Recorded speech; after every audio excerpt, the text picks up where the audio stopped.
Comment ça s'est passé ton installation ici? Est-ce que tu as été bien accueilli par les agriculteurs du coin? Oh, pas trop, non, ça va faire 20 ans et je suis toujours un étranger. Je suis toujours un étranger pas issu du milieu agricole parce que mes parents n'étaient pas paysans. Donc non, mais enfin bon, ça j'en ai pris mon parti. Et puis, je fais ma vie avec les gens qui sont sympas, les autres c'est pas intéressant de les croiser. Mais c'est comme partout pareil. S'installer en agriculture. Imaginez tout un système mêlant végétal, animal, vie sociale, nature sauvage. On se surprend à rêver. De la petite rivière qui passera en bas du champ ou des brebis qui pâtureront dans les hautes herbes. Toutes ces images portent les personnes vers le milieu rural. Mais avoir une ferme, ce n'est pas si simple, et les doux rêveurs se confrontent rapidement à la réalité. Travailler avec le vivant, c'est accepter l'imprévisible, l'orage mal placé, les gelées tardives ou les maladies incurables. C'est être attentif, prévoyant et soigneux pour s'occuper de ce qui nous nourrit. Cela demande du temps, et il faut être motivé pour ne pas se laisser marcher sur les pieds. Dans cet épisode, on parlera de l'installation des personnes qui ne sont pas du milieu agricole. On va voir quelles sont les difficultés auxquelles ils sont confrontés, parce que déjà s'installer en ayant de la famille dans l'agricole, c'est pas si simple. Mais alors quand il n'y a personne du tout, il faut être vraiment ingénieux. Dans une deuxième partie, on parlera des modèles collectifs, du travail à plusieurs et des coopératives.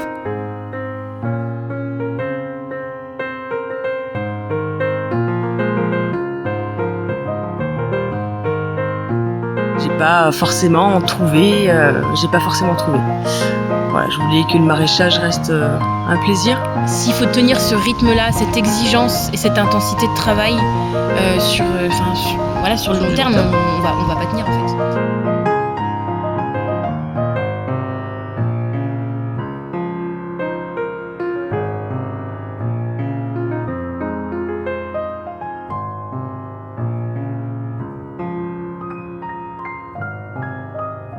Partie 1. Les difficultés de l'installation. Dans cette partie, on va vous détailler les principales difficultés de ces porteuses et porteurs de projets. Ça sera déjà trouver la terre, ensuite trouver les ressources pour acheter l'outil de production, donc investir et emprunter à la banque dans beaucoup de cas.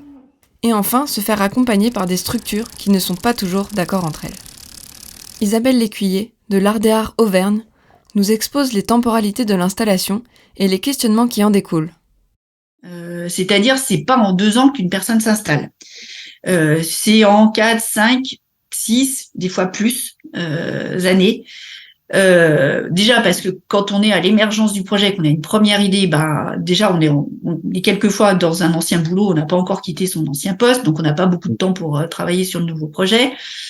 Ensuite, parce que c'est un métier super engageant, hein, vous savez, qui est autant un mode de vie qu'un métier, et puis c'est pas du 35 heures. Donc, il faut avoir le temps d'aller faire des immersions dans des fermes pour vérifier qu'on se sent de rentrer dans le métier, de faire des stages, de faire voilà. Donc, ça prend du temps, tout ça. De voir que physiquement on tient la route aussi, hein, parce que comme on a beaucoup de personnes en reconversion, il y a des personnes qui ont plus de 40 ans, et puis le dos en maraîchage, c'est pas simple, voilà quoi, c'est des tas de petites choses comme ça à vérifier quand même. En vrai, c'est pas tout de rêver quoi. Donc faut prendre le temps. Et puis ce qui prend du temps de façon incompressible, c'est la recherche de foncier. Là, voilà, c'est toujours le point dur, le point bloquant quand on n'est pas du milieu. Le foncier donc. La première question qu'on se pose quand on n'a pas de famille dans l'agricole, c'est « Où est-ce que je veux m'installer ?» Ça, on a souvent eu l'occasion d'en parler pendant le voyage avec les pédaliers paysans. Un endroit avec de l'eau, mais aussi des montagnes.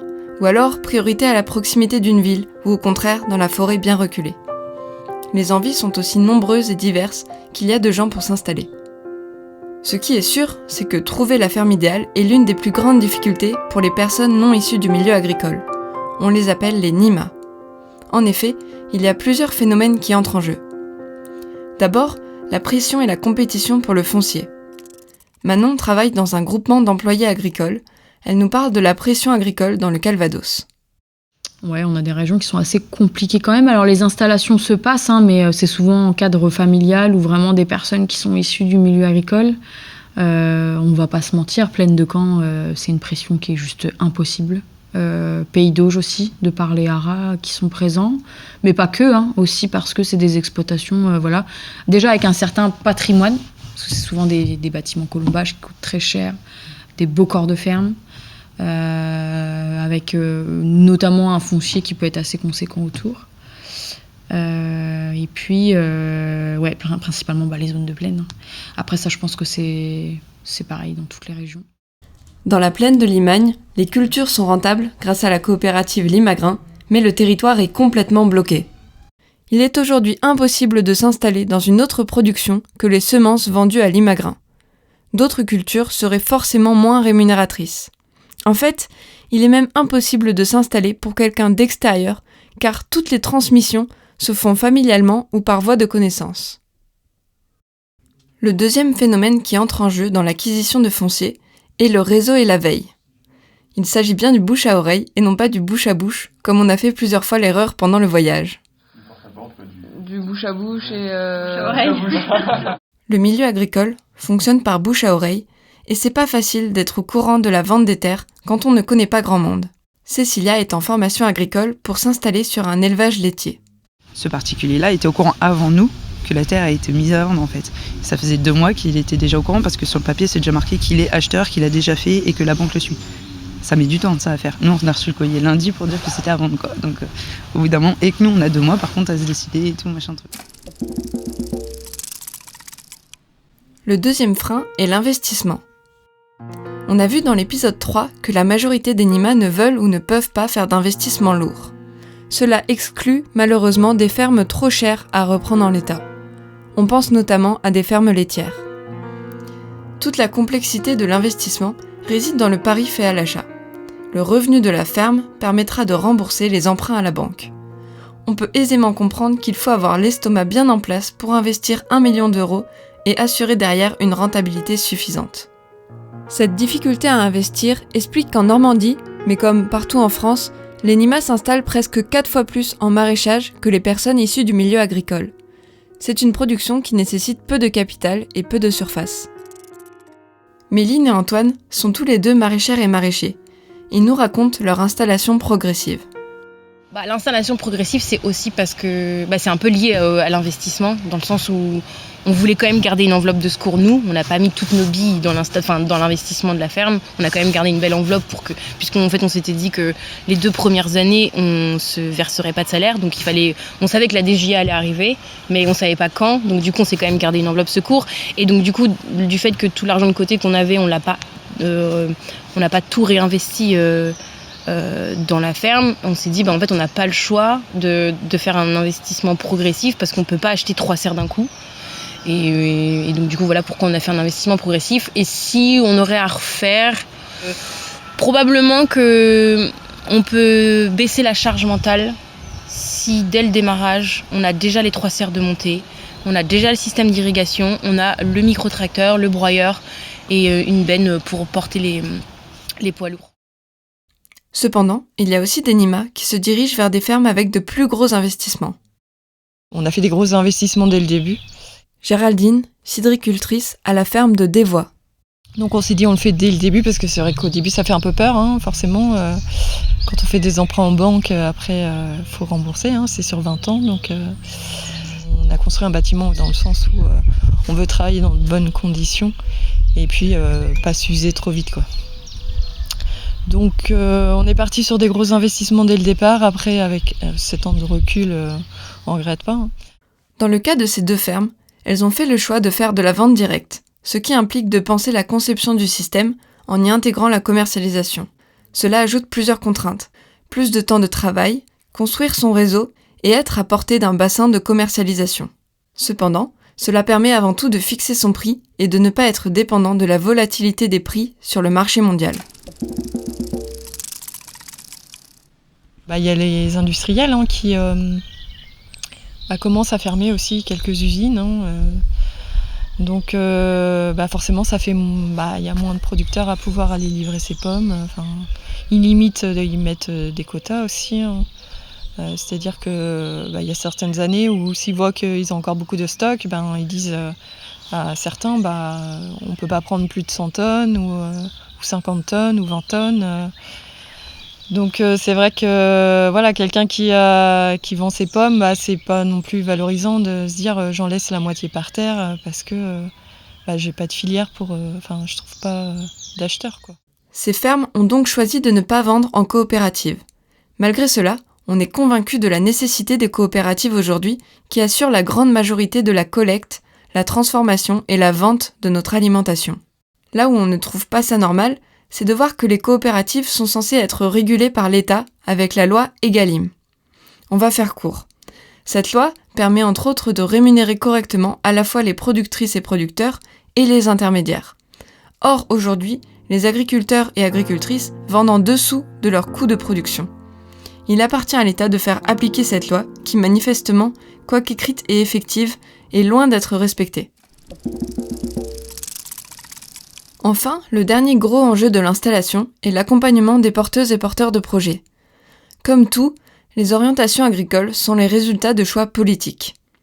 Dans le paysage agricole, il y a les producteurs-productrices, mais aussi plusieurs structures, publiques, privées, des associations et autres, qui gravitent autour. Dans le cadre de l'installation et de la transmission, la Chambre d'agriculture joue un rôle prépondérant.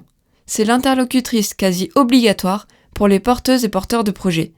C'est avec elle qu'il faut construire son projet d'installation afin de recevoir la subvention importante pour les jeunes installés, la dotation Jeunes Agriculteurs, la DJA. Cependant, la Chambre d'agriculture ne propose pas toujours un accompagnement uniforme pour toutes les installations. Et à l'époque, il y a des projets qui avaient été rejetés parce qu'ils pensaient que c'était pas assez consolidé. Thierry, éleveur à la ferme de l'Ambre. Dont j'en ai un exemple à tort, une fille qui voulait s'installer en cueillette, un truc qui sortait un peu de l'ordinaire, en cueillette, plantes médicinales et travailler aussi avec l'industrie du parfum. Et elle avait besoin de bâtiments pour faire sécher tous ces plantes et tout ça. Et le projet avait été ajourné, elle n'a pas eu de DJA ni rien. Et en fait, après, je l'avais rencontrée à d'autres occasions, cette fille, et c'est son grand-père qui lui avait filé des ronds, en disant écoute, moi je crois en toi, et puis de toute façon, il dit j'ai économisé, je préfère que c'est toi qui en profite. Et en fait, son truc, ça a très bien marché. Ce discours, on l'a entendu plusieurs fois, à chaque fois pour des installations dites atypiques. La Chambre fait l'objet de nombreuses critiques à ce sujet.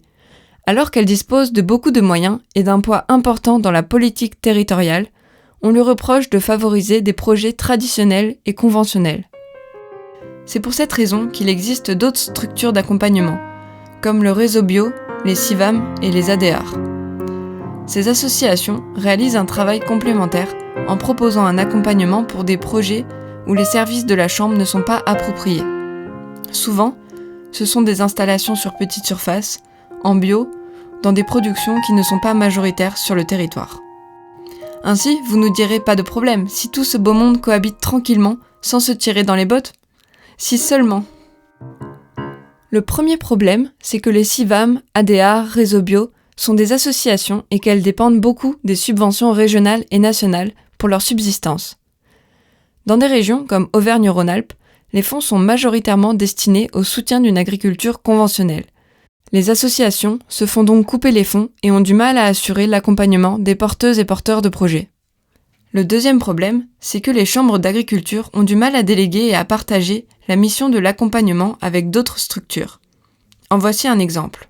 Ouais, j'ai voulu prendre un peu un parcours parallèle de la chambre d'agriculture où je suis passée par la CIVAM, l'ARDEAR, la FOC pour pouvoir faire mon plan économique.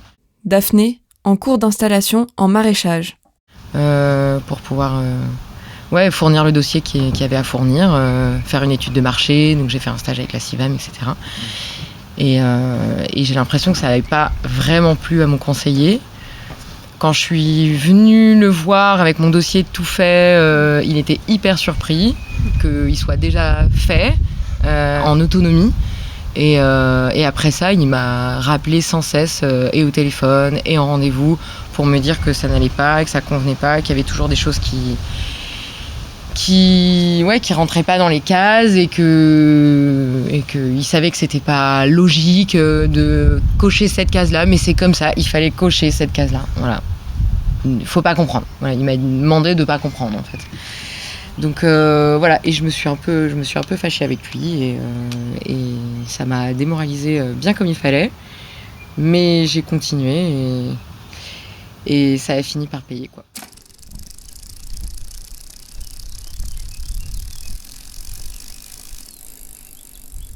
Quand on lit le projet de loi agricole, macronien bien sûr, qui assène un guichet unique, évidemment on est dépité. Ce projet fait de la Chambre d'agriculture la seule interlocutrice dans les parcours à l'installation. En tant que futurs agronomes, on souhaiterait tout au contraire encourager la pluralité des projets par la diversité des accompagnements. Selon nous, garantir cette diversité de projets agricoles, c'est garantir la résilience d'une production alimentaire menacée par le dérèglement climatique. Donc, plutôt que d'uniformiser l'accompagnement sous forme de guichet unique, peut-être aurait-il mieux valu chercher à renforcer la collaboration entre les différentes structures travaillant à l'installation. Plus il y aura de possibilités, de conseils et d'ouverture pour les porteurs et porteuses de projets, et mieux nous parviendrons à installer les paysannes et paysans de demain.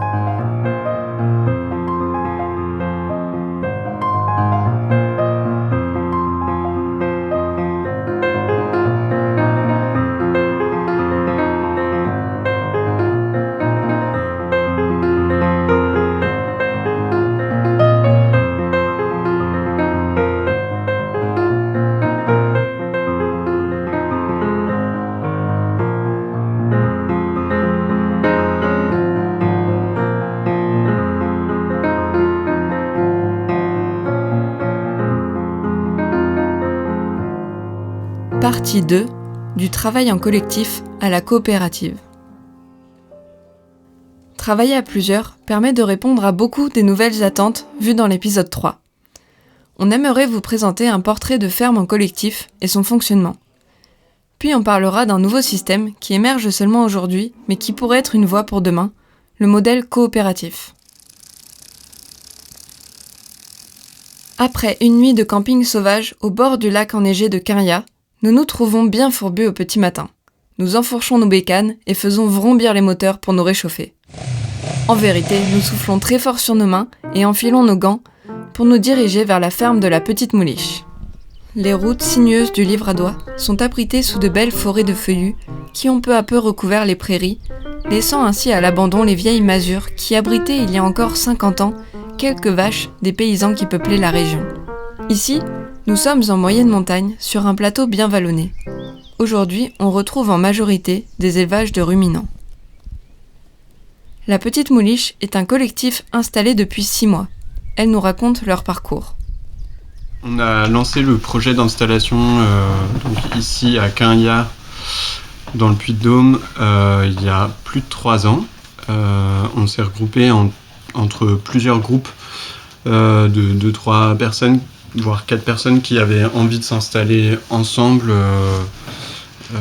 parce que on était une constellation d'amitié quoi. Et le groupe s'est formé à ce moment-là. On se connaissait vraiment pas toutes. Donc déjà la ferme elle est organisée autour de différents ateliers de production, la paysannerie boulangerie, l'élevage, le maraîchage, et donc chacune des associées a un peu son atelier de prédilection dans lequel elle va mettre une grosse partie de son temps de travail. Donc je dirais que la plupart de nos...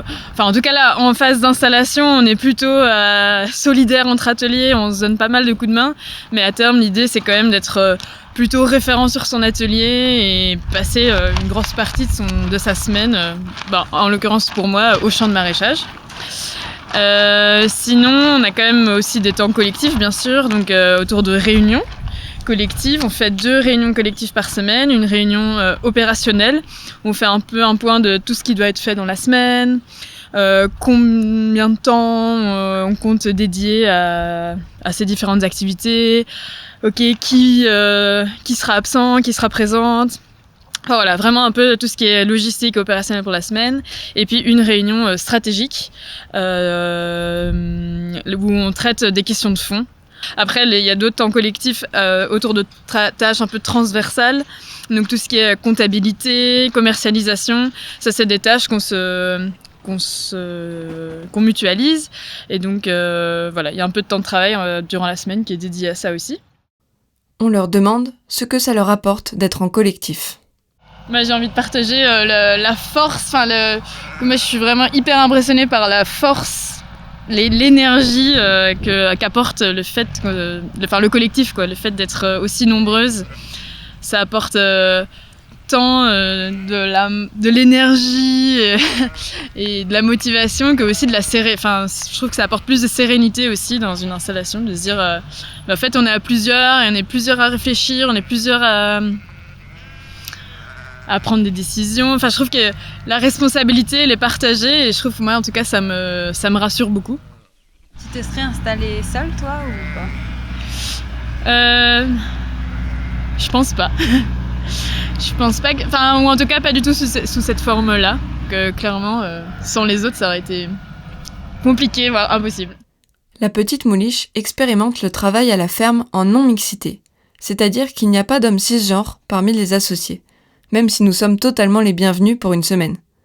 On leur demande la raison de ce choix engagé et quelle place ont les femmes en agriculture aujourd'hui.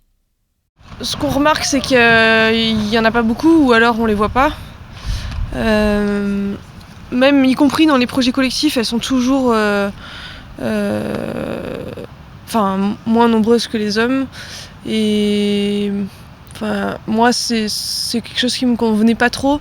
J'avais plutôt envie de faire ça en majorité ou alors en non-mixité, parce que c'est plus simple pour se réapproprier les choses en fait, parce qu'il y a une question aussi de légitimité, on n'a pas eu accès aux mêmes techniques, on n'a pas été encouragé des mêmes manières sur les outils, tout ça, et du coup on a beaucoup de choses à apprendre. Et c'est d'autant plus intéressant de le faire en non-mixité. Voilà, pour se réapproprier un peu nos mains, quoi, nos savoir-faire. De manière plus globale, il y a beaucoup de travaux qui ont été faits sur la place des femmes en agriculture. On vous invite à les consulter, ils seront en description de l'épisode. Et en attendant les gros machos sur leurs gros tracteurs, voilà ce qu'on leur fait. Attends. Tiens, viens là, toi. Ah oui. Alors là, c'est la masse. Et on enfonce. Le groupe leur donne la force de s'extraire des stéréotypes de genre et des regards des voisins. Pour ça, elles ont aussi eu la chance d'avoir des cédants en or. Didier et Orlan leur ont permis d'intégrer le réseau local, tout en leur épargnant les remarques négatives, souvent désobligeantes. La petite Mouliche nous montre un modèle de travail en collectif et on en a vu beaucoup d'autres. On s'est souvent demandé comment le définir.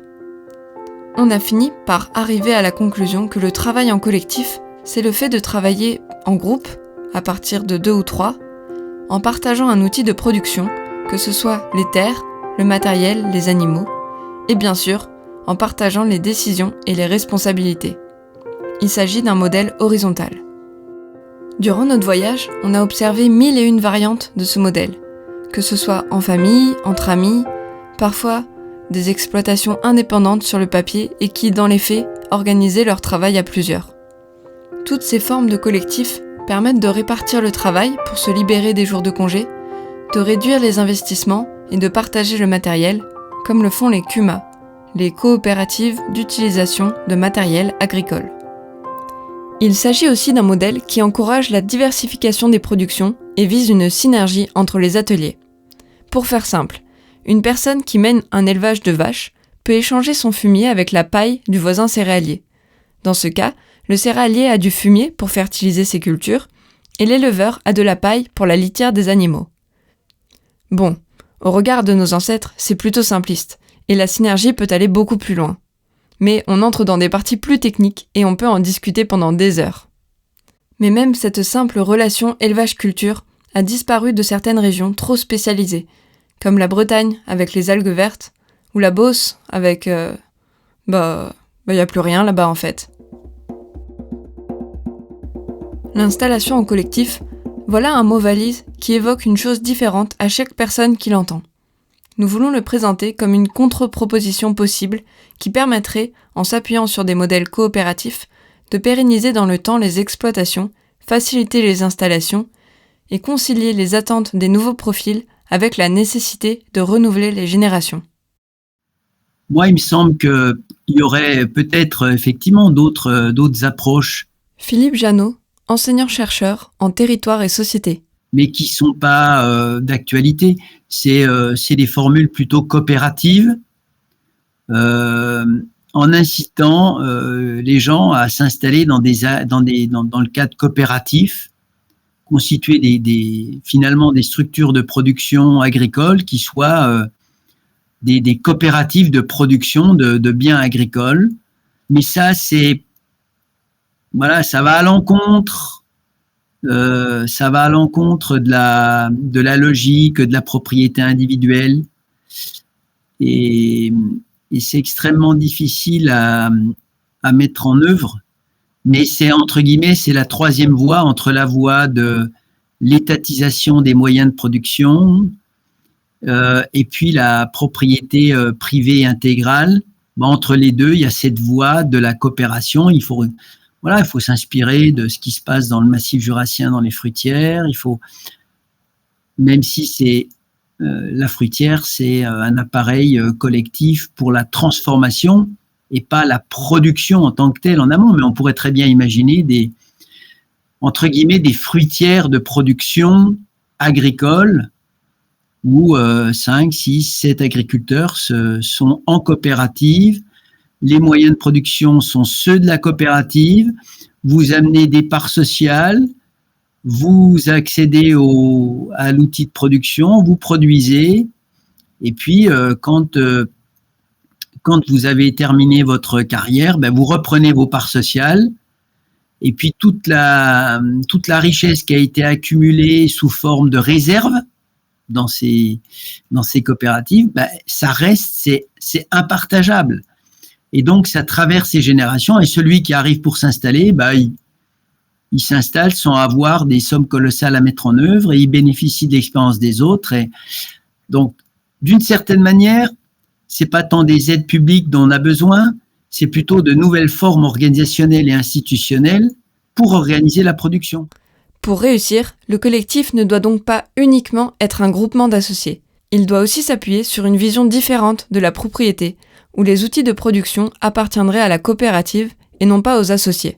Nous revenons à la ferme de la Petite Mouliche pour leur demander comment elles envisagent leur futur et justement leur passage en SCOP, Société Coopérative Agricole.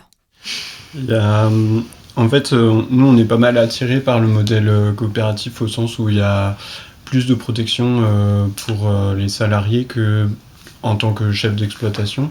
On a le droit à plus de retraite, on a le droit au chômage et ça permettrait aussi d'avoir plus de fluidité dans qui travaille dans l'entreprise.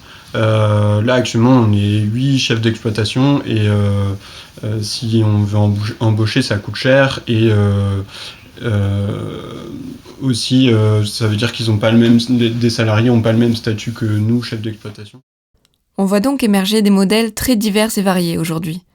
Cela va demander aux structures d'accompagnement, de la coordination et de l'entraide pour permettre à toutes ces personnes non issues du milieu agricole de s'installer. Il y a de plus en plus de NIMA qui s'installent, donc comment favoriser leur accès au foncier ? Comment permettre à des jeunes ayant peu de moyens de s'installer ? Comment permettre la transmission du savoir paysan aux personnes issues de la ville ?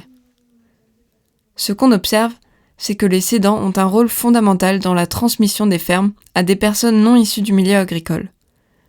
Ce rôle, ce pouvoir, nous allons le décrire plus précisément dans l'épisode 5.